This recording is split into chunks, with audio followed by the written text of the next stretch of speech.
Oh, I see. Live. Okay. Great. Let me just double check on LinkedIn.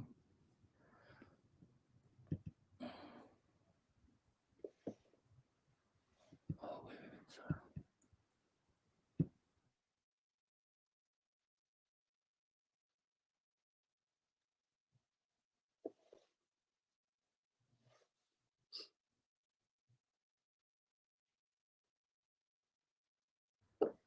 Hello. Lesley, you can hear me, right? Yep. Good. Hi guys. Welcome to this interview. Let me know if you can see me and hear me okay. I had some problem with my internet just now. I just want to confirm. Let me know if you can see me and hear me okay. And welcome everyone to this interview. I'm here with Lesley. We're gonna have a very quick introduction at first, and today we'll be talking to Lesley about her entrepreneurial journey. Okay. So if you have questions, feel free to comment. Let us know. We'll do some Q&A at the end. And also, in the meantime, while we're waiting for more people to join us, feel free to comment. Let us know who you are. Introduce yourself to other teachers who are watching right now. We are broadcasting this live session on LinkedIn, Facebook, and YouTube. So hopefully, we can get many teachers here watching this interview live. If you have to leave in the middle of the interview, it doesn't matter. We're gonna send you the recording. It will be recorded. Okay. All right. I see Jennifer, Liz. Hey, great to see you guys. Theo. Hey. All right. Awesome. So yeah. So if you don't mind, also help us. Click on the like button, so more people can find this live session easily on LinkedIn, Facebook, or YouTube. If you like the session now. Okay. Thank you so much. Sorry, So James. yeah, we can get started. I know Lesley is under the weather for a bit today. Hopefully it's fine. It won't be too long for this interview. So I'll start introduction myself first. Then I'll turn it to Lesley. So my name is James Liu. For those of you who are not familiar with me or my background and my business, I started a business a couple years ago, about 3 years ago, helping teachers go independent, get their students online, build their business online, and we've been helping. We've helped over 2,000 teachers in the past 2.5 years. And my background, so I originally from China, came to the States about 15 years ago.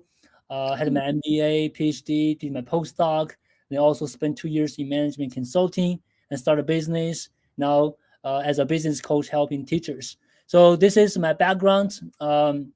If you haven't connect with me on LinkedIn or follow me on Facebook, please do that, or follow my channel on YouTube. Okay. So now I'm gonna turn it to Lesley. Lesley, you want to introduce yourself? Yeah. Hopefully, I won't have a big coughing fit. Okay. Sorry. I'll try and put the mute on when that happens.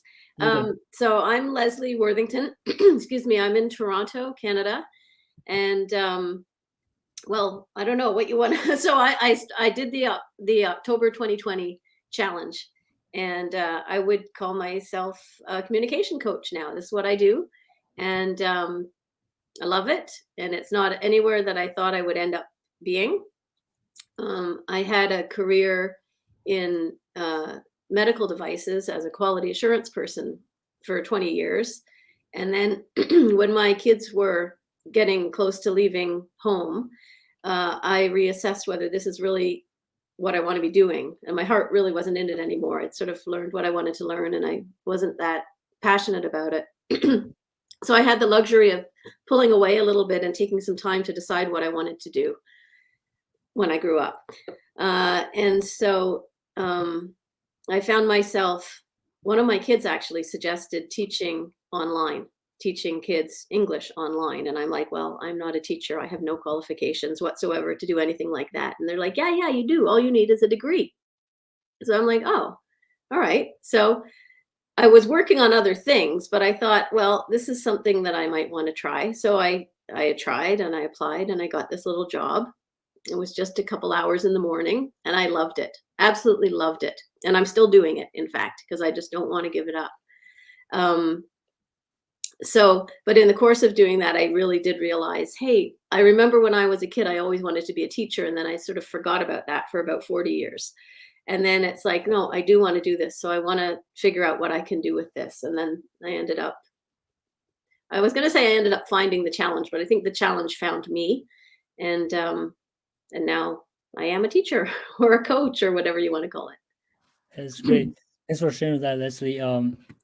So speaking of teachers, we help.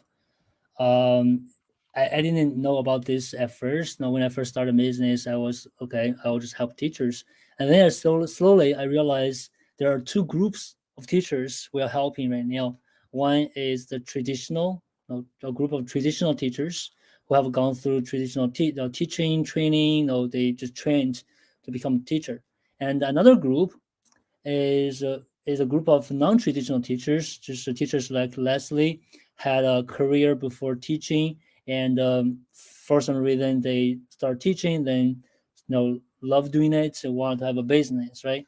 And in fact, I think it's a 50-50%. It's very surprising to me. It's 50% from the teachers we are helping, traditional teachers, non-traditional teachers, and we had three interviews in the past 3 months with Gemma, Nicola, Karen, talking about their journey. So all of them are traditional teachers. Either they have been teaching for 10 years, 20 years, they've been teaching in school, in classroom, and they've been teaching IELTS, TOEFL, right? They're traditional teachers. And then I've been thinking about, okay, I'm going to interview a non-traditional teacher because it's also very representative in my business. And that's why I'm talking to Lesley here. So I think, so first of all, right, I know there's some tension between traditional teachers and non-traditional teachers. That's all because what the company does, unfortunately, right? But when you have a niche business, when you start a business, I think both traditional teachers and non-traditional teachers are facing a lot of challenges, right? So we can talk about that. For example, traditional teachers, they're good at teaching, but they are really not bad at, but they have a lot of challenges in marketing, sales, and just because they've been the teacher a long time, so the mindset is also very hard for them to shift in a way. For non-traditional teachers, kind of quite opposite, and non-traditional teachers, they are more flexible because they changed careers already. They're more flexible, more adaptive. But on the other hand, they have a lot of challenges in teaching. So maybe Leslie, you want to comment on that? Feel like the challenges you might have here. Yeah. So my teaching experience before doing the challenge was this platform-based teaching with little kids in China, where you literally click, screen, do what it says, click, screen. There's no planning, there's no marking, there's no curriculum development, there's nothing. There's just showing up and teaching the lesson. And that was all I knew about teaching. And so the hardest part for me to get my head around was like huge amount of insecurity about my knowledge of teaching. And how am I going to do this? I don't know the first thing about teaching. How am I going to do this? So that for sure was my biggest thing, but really it's more of a mindset thing, I think. And as soon as I started changing the words I used, I felt a little better about it. As soon as I stopped trying to call myself a teacher, I relaxed a little bit. If I even just calling myself a coach instead of a teacher, just made it feel better. It made it feel like I wasn't a fraud, that I wasn't pretending to be something I wasn't. So, so that helped. But yeah, for sure, the lack of experience teaching was huge. But on the other hand, you can get online certification and you can take little courses. Like I took during the course of doing my platform teaching, at one point we all had to take some sort of a TESOL type certification. So I did that as part of like when I was working for this platform-based company. But then I went and I did another one just for my own peace of mind, because I was feeling like, I need to feel better about my lack of teaching. So I did another one online, and I don't remember how many, I think it was 120 or 165 hours or something like that. And so I did that alongside the after I finished the challenge and went forward with this decision about how I was going to move on. I did that at the same time. So whatever you need to learn, you just have to realize you can learn it. And so I kind of call myself a teacher, but still I call myself mainly a communication coach, just because I feel like there are real teachers. There are real teachers out there, and I have no idea what they think about a teacher like me who calls herself a teacher, right? It's like, Yeah. yeah. That makes sense. That makes sense. Thanks for that, Lesley. So I think I always talk about the three pillars to have a successful teaching business, right? Teaching, marketing, sales. So it doesn't matter what your background is, which field, what your experience is, right? Every teacher, coach, everyone who wants to have a successful online teaching business need to develop all these three pillars, right? No, teach on the teaching side, right? As Lesley said, you've been taking courses, you've been taking training, right? So yes, you probably even now, when it comes to teaching, you still need to learn from other teachers in your community, right? Still learning, but that's one pillar you have to build in order to succeed, and also marketing, sales, right? So I want to maybe talk about during this whole journey, the entrepreneurial journey from last year until now. And I don't think you ever taught adults before start this business. Because the way you get into this teaching field is get on the platform teaching kids in China. So what is the most challenging thing you feel like when you make the transition? For me, it was also going from a very structured thing to going something that I'd made up myself. So there were two elements to it. Not only is the age group changing, but also like what I'm doing is so different. I do have the advantage of feeling fairly comfortable with the niche that I'm in, because this is the area that I worked in. So at least I mean, that's the one thing I felt like I had a slight advantage over some of these people who have been teachers their whole lives. At least I felt like, okay, well, at least I know the job that I'm helping the people that do the same job that I did. So that was the only thing that gave me a bit of reassurance. So in terms of the adults, I was a little bit intimidated, because I thought they're really going to expect me to know what I'm doing. And I knew that I really didn't know what I was doing initially. I feel so much better now. I definitely feel like I know what I'm doing now.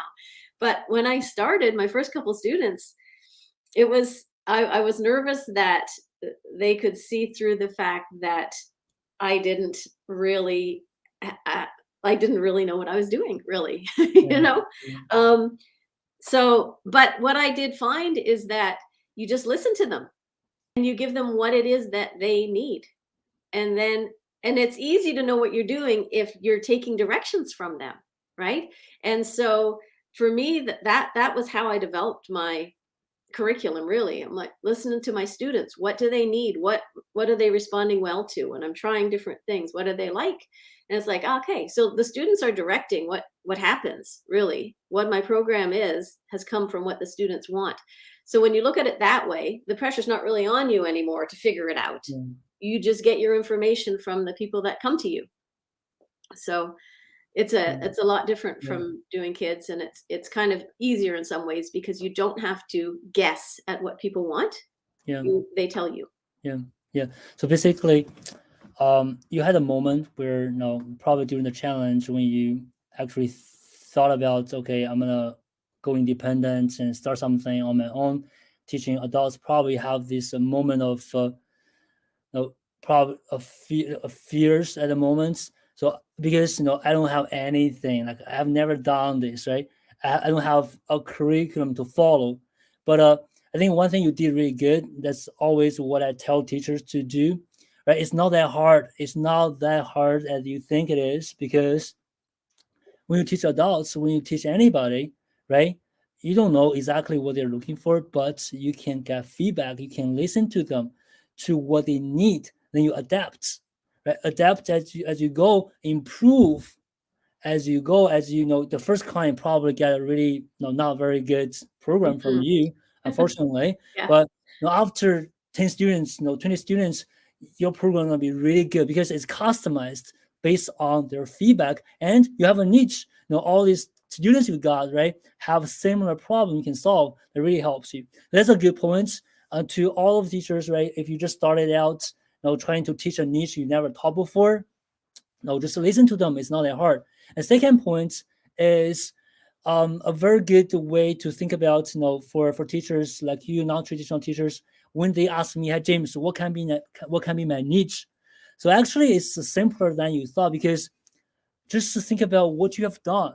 Now, your career, just like what Lesley did, right? Lesley had a job for many, many years. Now, okay, I'm just help people who had a similar job to me, but not native speakers, right? So that's a very simple way to find your niche. We had teachers who were salespeople.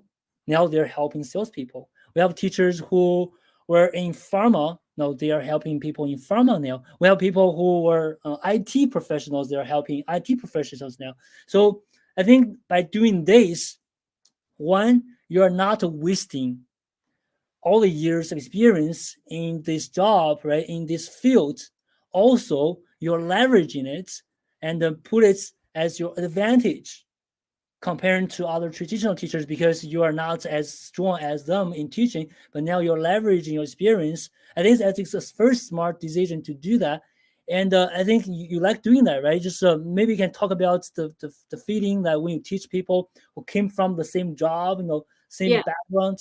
Yeah. Well, one of my first students, and like you said, like when I think back to my first student, I'm embarrassed by like, oh my God, my course is so different from the beginning. But so a couple of things I want to say. First of all, it's like, I mean, you advised us just be one step ahead. That's it. Literally be 1 hour ahead of the student if necessary, right? and so I relied on that. I'm like, okay, so for the first couple of students, it was just a scramble just to get ready. But I was okay. But the end product of every lesson, it was okay. I wasn't too ashamed of it. Now when I look back, it's like, ooh, I've improved my course a lot, but I've also changed my price. That I wasn't charging very much back then.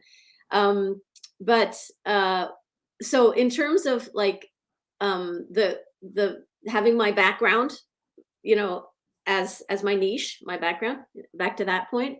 One of my very first students said, she was looking for someone who had that combination of the specific background that she's in and teaching English. And she goes, I found the perfect person. And I'm like, oh, and this was my first review. And I'm like, oh, yeah, I am the perfect person. So all of a sudden I thought, yeah, like I am actually what some people need, right? Even though I'm not really, really strong on the English part, I have the other part and I can improve the English part. So, yeah.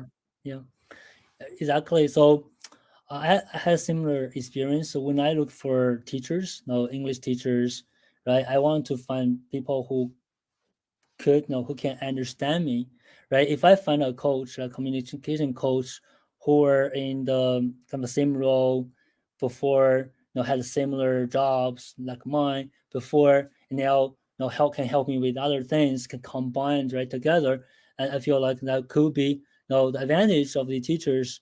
And on the other hand, I think one thing I think probably gonna agree with me on this is, as you start teaching your clients, because you know them so well, you know the job, and you are actually adding more things such as language into your teaching program, right? Yeah. And I've noticed over the last 3 or 4 students, my program is really changing. Like it's really almost it's less about language. Like at first I thought being an English teacher, being an English coach meant there should be a really big focus on language, but it really is more about communication, which is like about psychology, and it's about it's about everything, right? It's about the actual topic too. And like whatever niche you're in. And so the pressure or the insecurity that I had about not being really, really strong with teaching English specifically is lessening and lessening and lessening. With each student that I have, I realize, no, I have what it takes to give them what they need.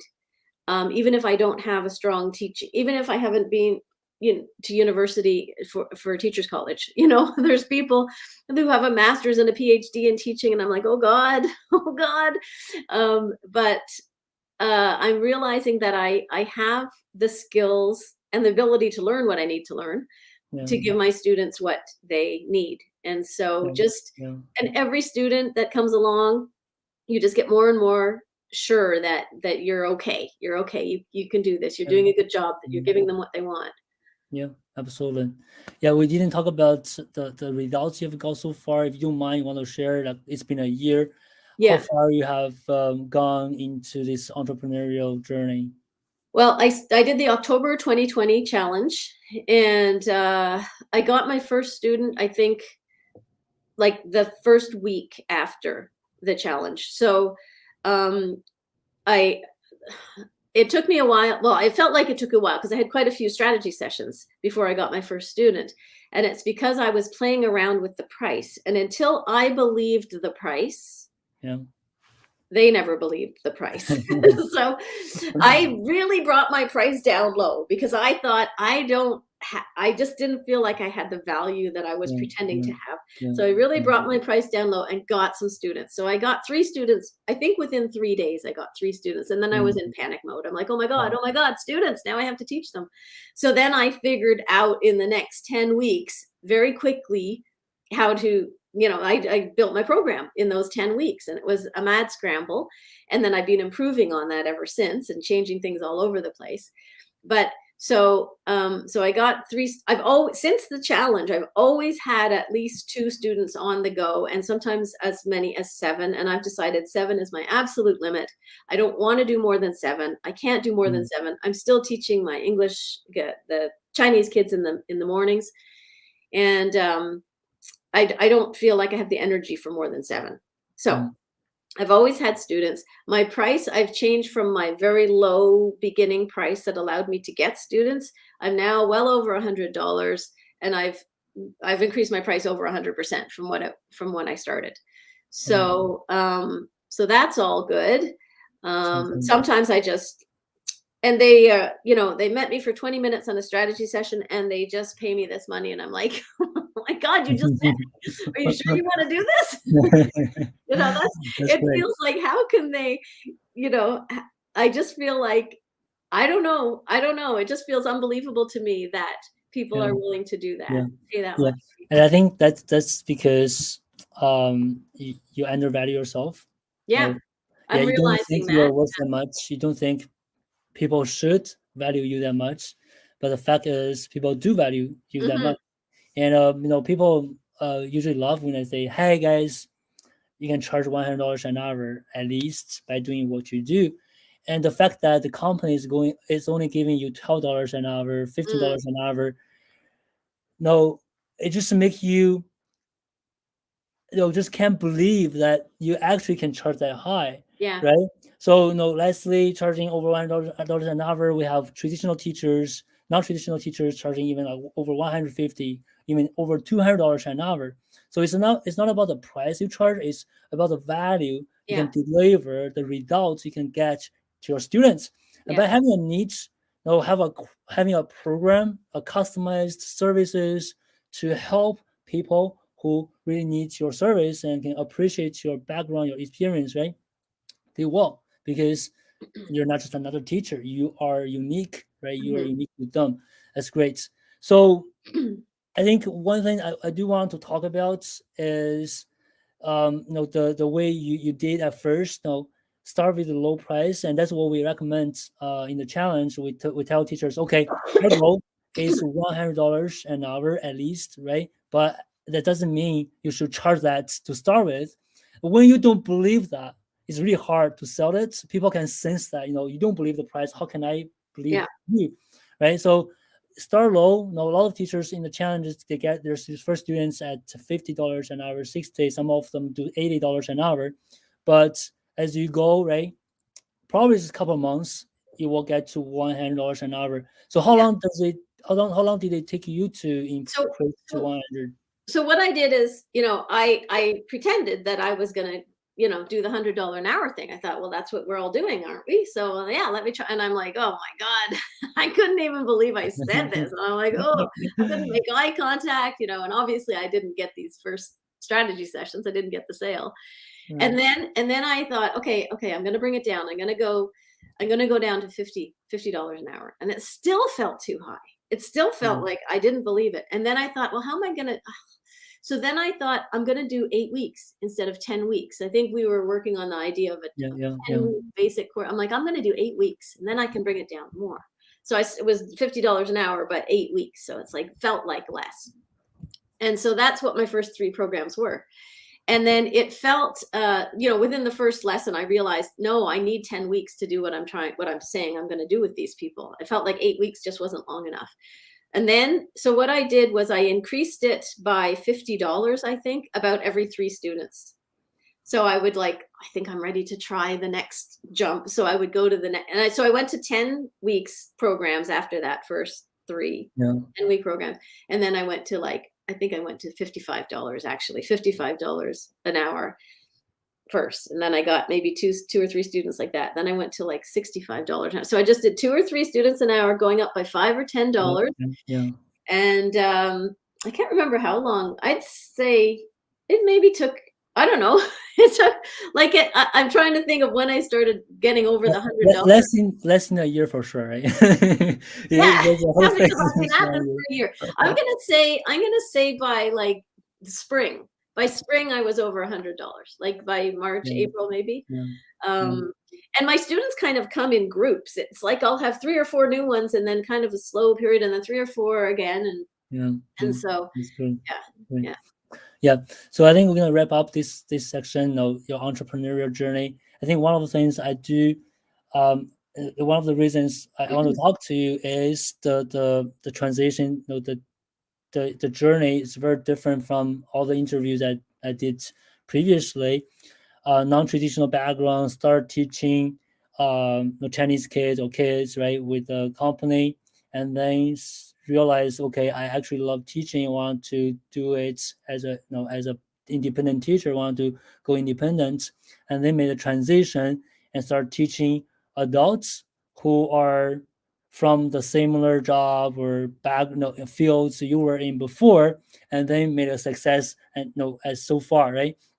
So to wrap up this section, I just want to maybe talk one last thing. I know there are a lot of teachers, given what's happened in China, the policy, a lot of companies, has to shut down or have to change things.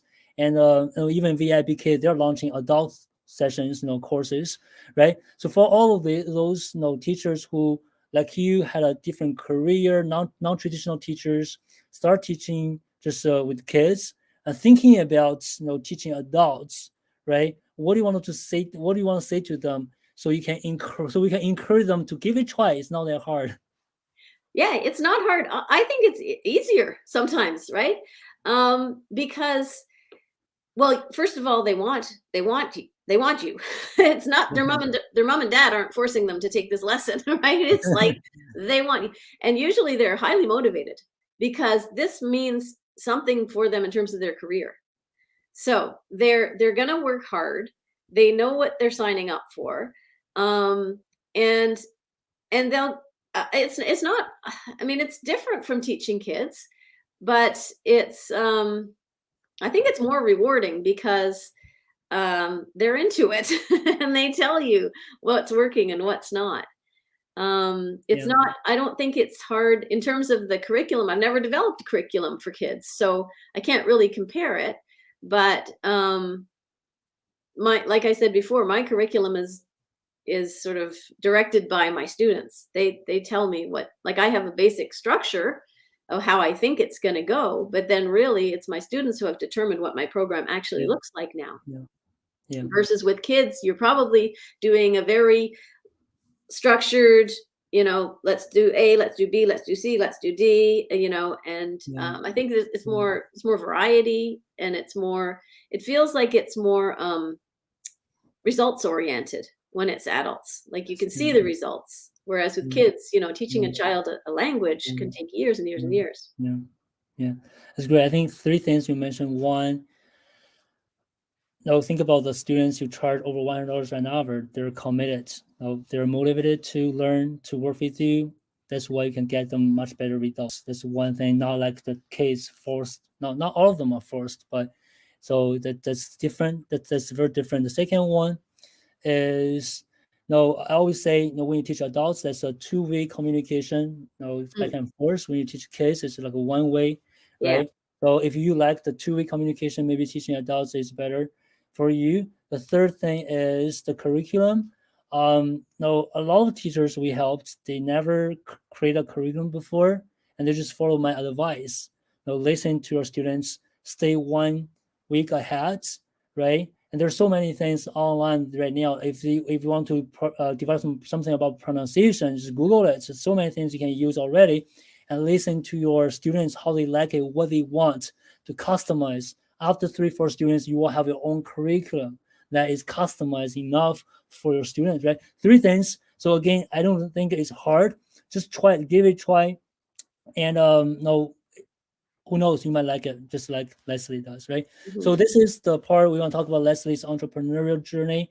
And because we talk about the challenge so much already, I know in the audience there are people who haven't taken the challenge before or don't even know about the 21 challenge. I want to quickly show you guys and also have something really good for you guys too, about the 21 challenge. So the 21 challenge is what we host every month, and we've been hosting since January 2019.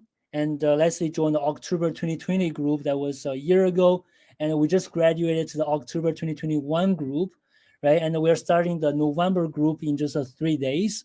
So I want to show you guys very quickly the 21 challenge, and also for those of you who are watching right now, right? I have this 50% off for you guys to take on. So I don't mind not making enough money from the challenge. I want to give you guys the chance to trust us, to take it, because I know how much it's going to help you. And we have so many teachers out there already. Every month, 100, we graduate over 2,000 teachers from the challenge.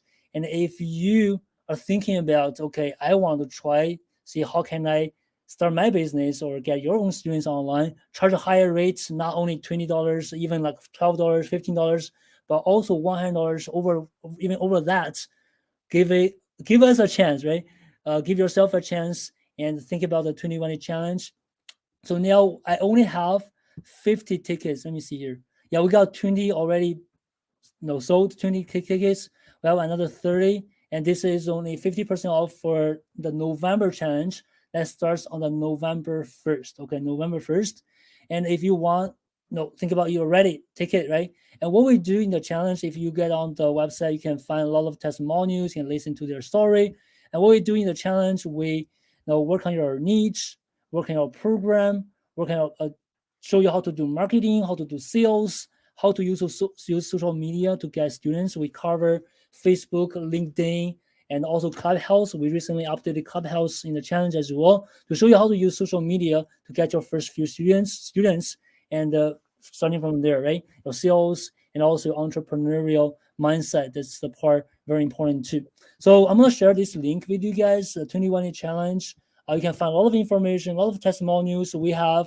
If you go all the way down, I think we are hitting 500 very soon. We have almost 500 reviews, a lot of video reviews, text reviews. Just read it. Just read it. If you are hesitant, you're suspicious, just read it. All these teachers who have graduated from the challenge, and they give us a review, and just read these reviews, right? It's good. I mean, Lesley did the challenge as well. So maybe I'll turn back to Lesley while I'm sharing the link with you guys. So Lesley, you did a challenge. Maybe you can talk about the takeaways. I know it's been a year. I Yeah. can't even believe it. Right? It's been a year. Happy Yeah. anniversary, by the way. It's been a year. So just think about the time you spent in the challenge. What are the major takeaways that you want to share with us? Well, first of all, let me just say, I started the challenge October 1st, and on September 30th, I watched some sort of a thing like this. It was an interview with 3 people who I kind of know now because they're ahead of me in the challenge thing. And that was when I thought, I think this is real. I think this is real. Like, these are normal people sharing their experiences, and I think this is real. So I thought, it's a pandemic. What else is there to do? We're stuck in lockdown. It doesn't cost very much money. It's 21 days of my life. I'll do it. And that was my mindset going in. I was like, I don't know who this guy is. I don't know what this is all about, but I don't know. These three people that he's talking to seem like normal people. They seem like convincing.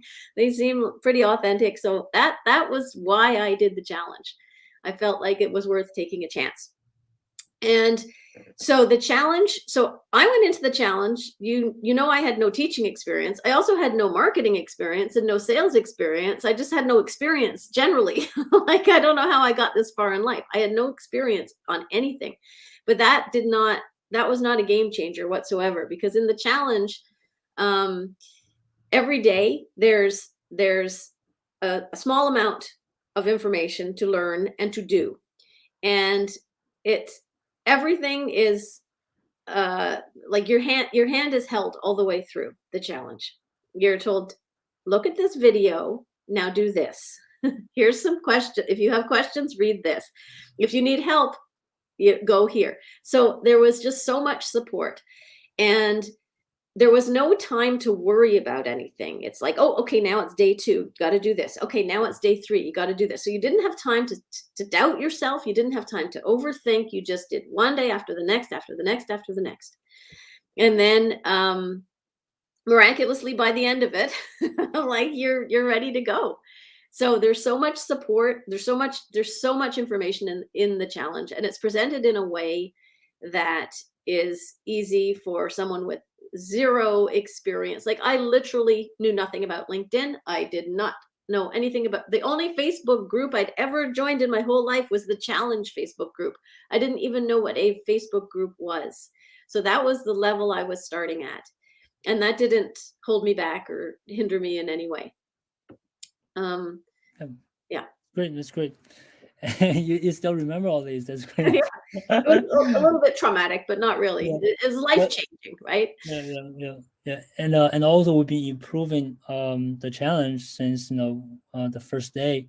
A lot of things are different now. We have more mindset videos in it. We have different training now. We've been we've been keeping up with the platform. We updated the LinkedIn training like 3-4 times this year.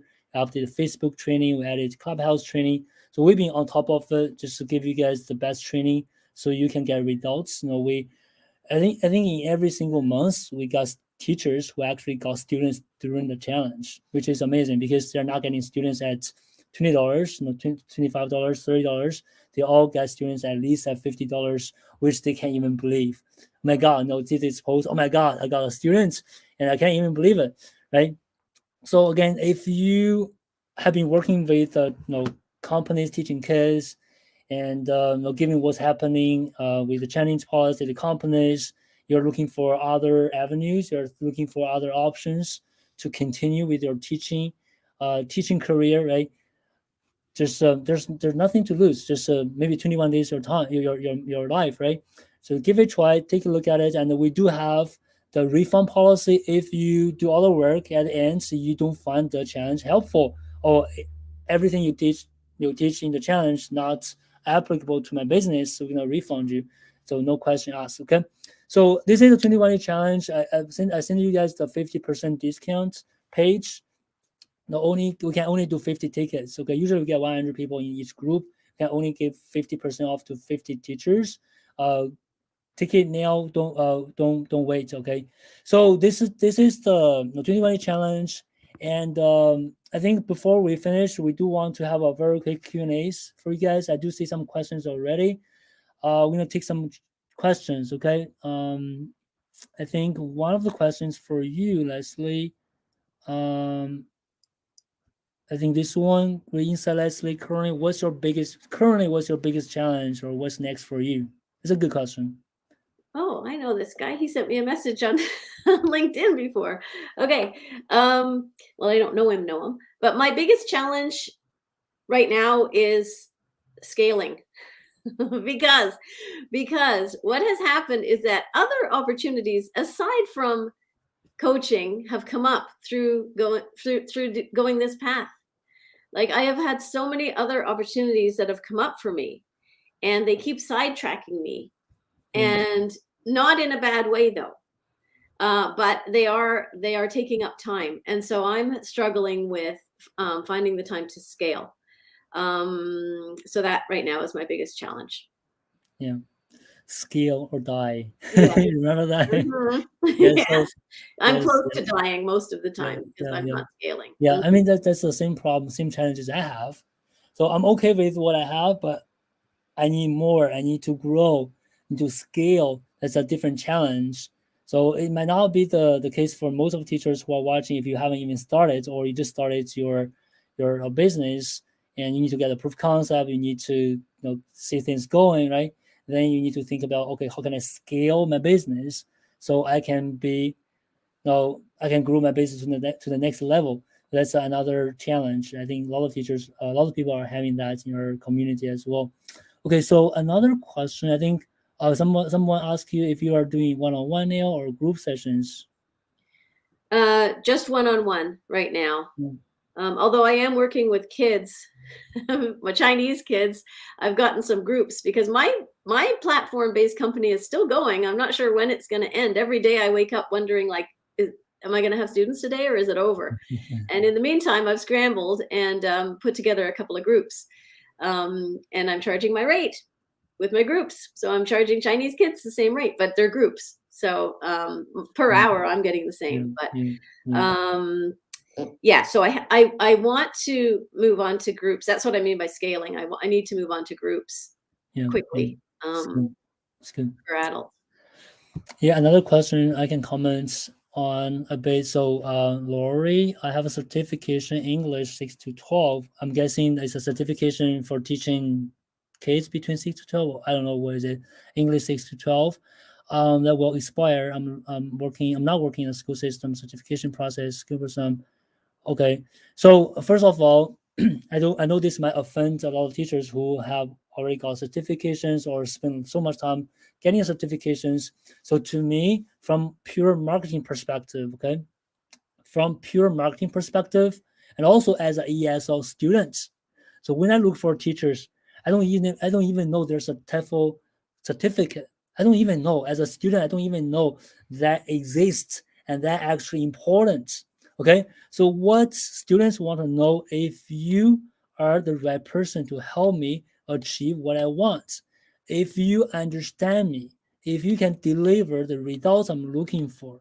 Okay, so we have teachers don't even have degrees, high school graduates, they can still make it happen. They can still have a business because they can connect with a niche that appreciate them. Okay, it's important. That's why we have a lot of non-traditional, non-native speaker, non-native speaking teachers as well, right? So I know how things are in this industry, right? Non-native speaking teachers are not getting same opportunities as native teachers, but when you are on your own and you have your own business, you have a good niche that you can leverage experience, right? Position yourself for the niche, then it doesn't matter. You just do what you're good at to help people. And all these certificates, degrees, qualifications, native, non-native thing, doesn't matter.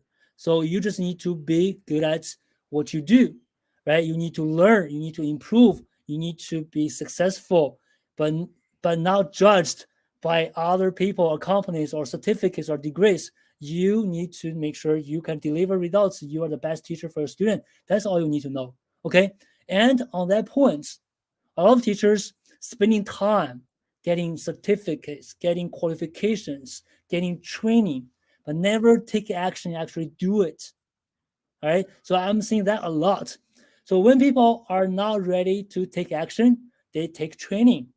You can take training for the rest of your life. Hmm. You're not going to get anywhere if you actually don't open your computer, just do it. All right. So that's my opinion on certificates.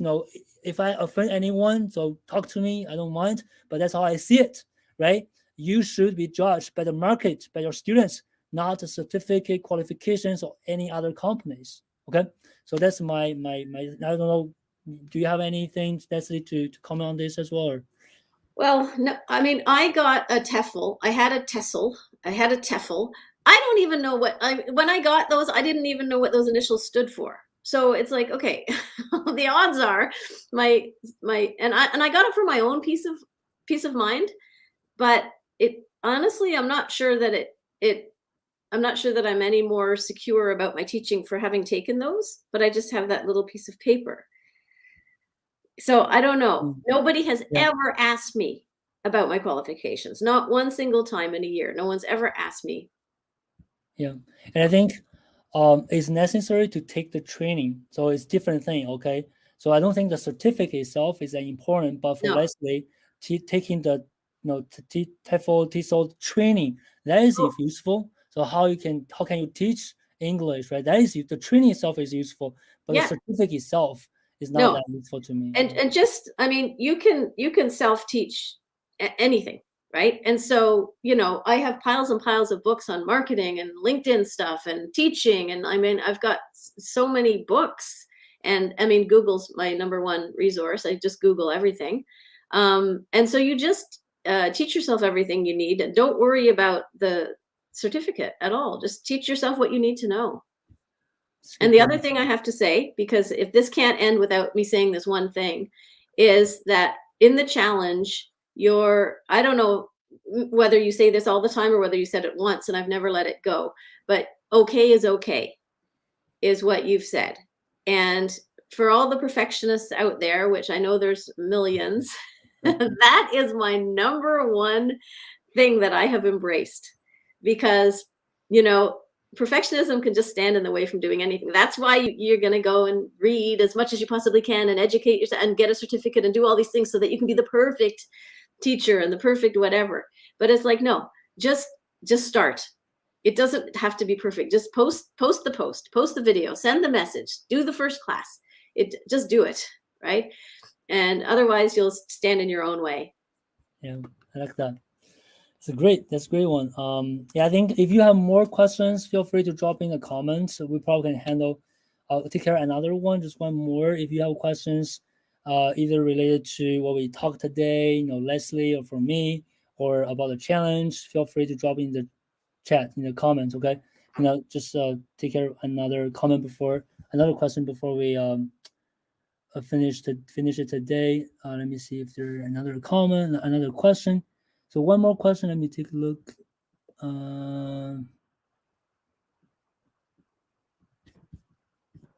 Okay, people love the be okay with the okay one. Hmm. it's huge. It's huge. I think as an entrepreneur, right, we don't have time to be perfect. Yeah. We're always on the go. Just keep pushing, and let the market. We test things. Let the market tells you how to improve, because the whatever you're thinking as a perfect result is not a perfect to the market. It's No. not going to be that. So don't, instead of wasting time to pursue your perfectionism, Mm. perfection, right? Spend time testing things.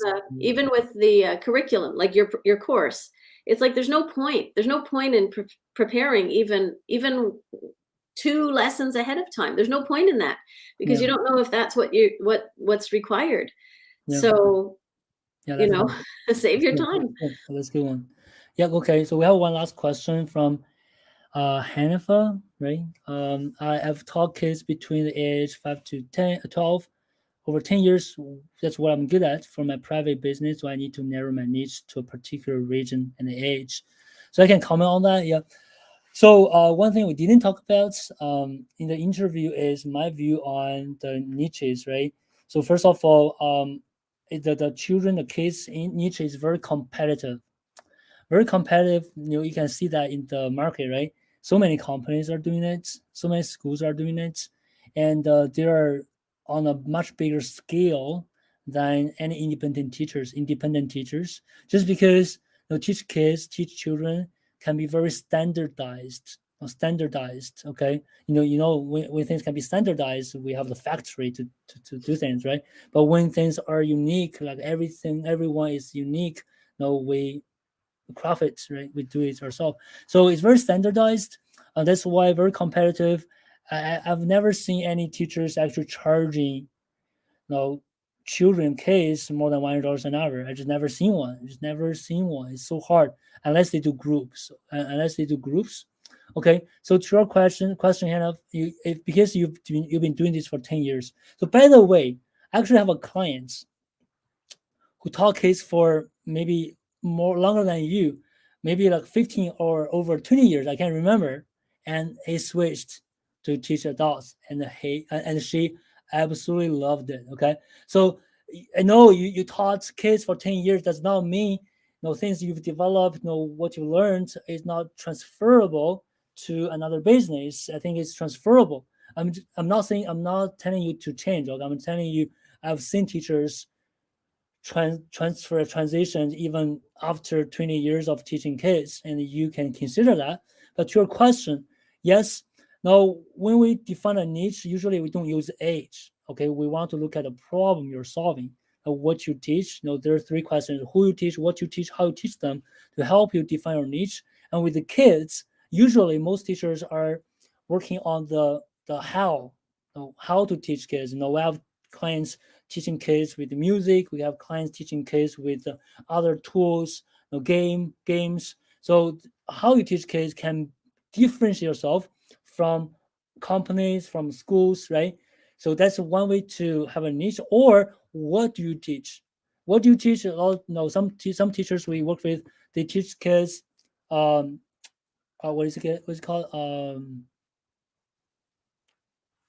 This no Yeah, I forgot about that. So it's about the syllables. No, it's what is it? Just to recognize the letters. Yeah, I can't remember. So that those specific things you teach. What is it again? Phonics? Yeah, Maybe? phonics. Yeah. Exactly. Yeah, sorry. Thanks for that. Phonics. Yeah, we have clients only teach phonics. So in a very specific way, right? You want to either pick a very specific subject to focus on that, or you can think about differentiate yourself by offering your teaching in a very unique way. So, but again, I've never seen teachers charging over $100 an hour teaching kids, or even over $50 an hour, just because the market very competitive and very high standardized. Okay, so I hope that's helpful. And feel free to message me if you have some follow-up questions. Okay, it's good. I think that's it for today. Let me choose this. For the day. Yeah, I hope you guys learned a lot today from us, and also get inspired by the interview with Lesley. I always like you to wrap it up. Lesley, what's your final words to teachers who are watching today? Take the challenge. You have nothing to lose. At least get curious about it. Just take it and see what happens. Because for so many people, it has been life-changing. And if you don't try it, and if you try it and it doesn't do anything for you, fine. At least you tried it. But you'll never know if you don't try it. So Yeah, I think it's a no-lose situation. yeah, it doesn't hurt to Yeah. try it, right? To try it. All right, guys, thanks for watching this interview. I'm glad that you guys find time to join us, and appreciate that. And we're gonna have another one next month. I will keep you guys posted. And thanks, Lesley, for taking the time with us today. Okay, I'll see you guys next time. Bye, everyone.